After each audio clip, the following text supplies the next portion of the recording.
Hi, I'm Pattu from freefincal. The June 2020 equity outperformance screener that I publish every month is now available for purchase. It is rupees 111 and you can get it from the latest post at freefincal, or I'll try to leave the link in the description box or the first comment.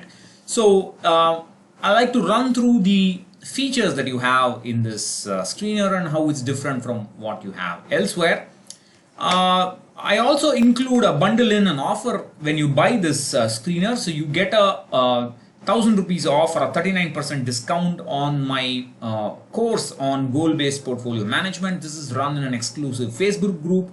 We now have about 1,600 people in that Facebook group. They've gone through the videos on how to get close to your goal corpus no matter what the market situation is. The full price is 2,570, but if you buy this screener, you can go to this offer page, and if you click on this discounted link, you will get 1,000 rupees off of that course. So I want to show you how to use the screener and how it can be useful. So if you go to the Mirae Asset Large Cap Morningstar Risk and Rating page, you can see the risk for 3 years, 5 years and 10 years given, and you have a graph here which is showing the standard deviation, which is the volatility or the up and down movement of the NAV versus the total returns. And in this, the right at the center, the red square is BSE 100, so that's where the so you are measuring the risk and return of the index and the category with respect to the you are measuring the risk and return of the fund with respect to the index relative to the index. And this is, you can see here over 3 years, you can see here, this is 3 years, over 10 years, excuse me, over 10 years the Mirae Asset Large Cap Fund has outperformed the BSE 100 in terms of lower risk and higher return and so on. Of course, it was not a large cap for the last 10 years. That's contextual information that you should be aware of. So what I show in the screener is the last, if you go to this excess return lower risk screen, I have the last 1 year data of return and risk, that is the standard deviation for the benchmark and the index. Similarly, for the last 2 years, 3 years, 4 years and so on. So 2 years, 3 years, 4 years and 5 years. And then I calculate the excess risk of the fund. This means how much more riskier the fund is with respect to the benchmark. Ideally, excess risk should be negative. That means the fund has got lower risk. I also calculate excess return of the fund. This means that how much more return the fund has got with respect to the benchmark. Ideally, excess return of the fund should be positive, which means higher than the benchmark. And if you open the screener, I would have already filtered in and already show you the auto filtered everything for you already, and show you the funds which have bet the benchmark with more returns and lower risk, which is already filtered in.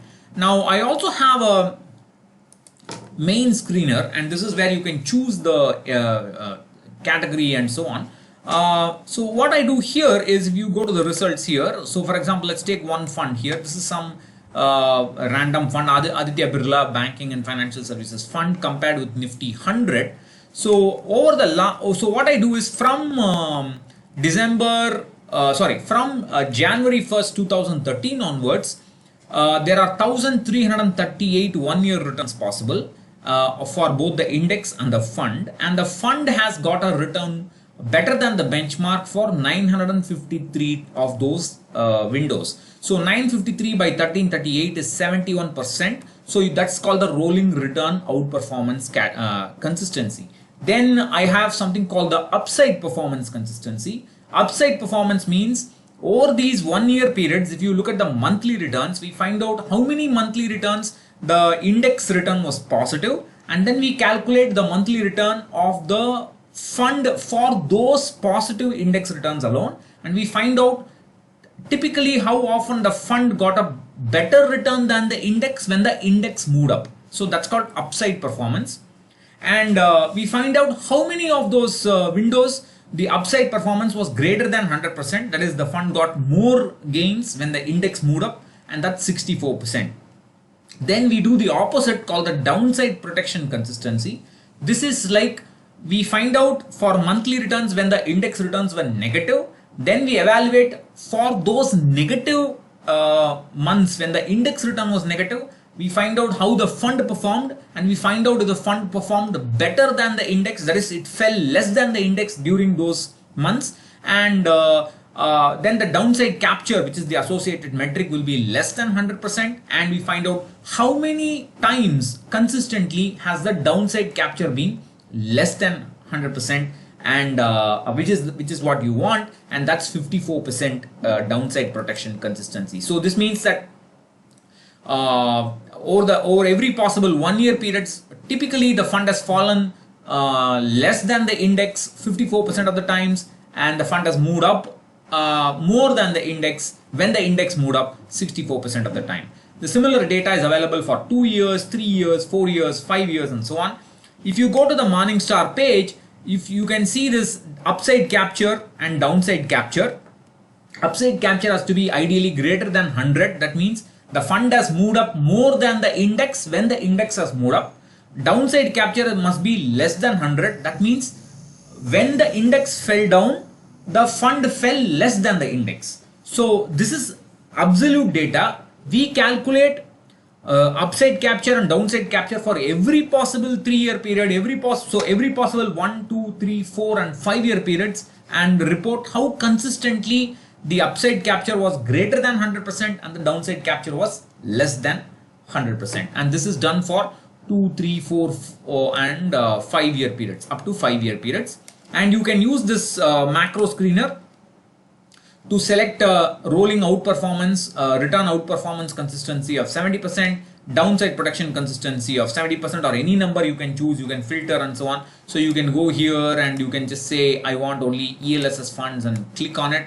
You will get only ELSS funds and so on. You can do all this kind of filtering, and upside protection, upside performance also you can screen, downside performance, etc. All these you can do the screen. So it's a much more comprehensive screener than what is available.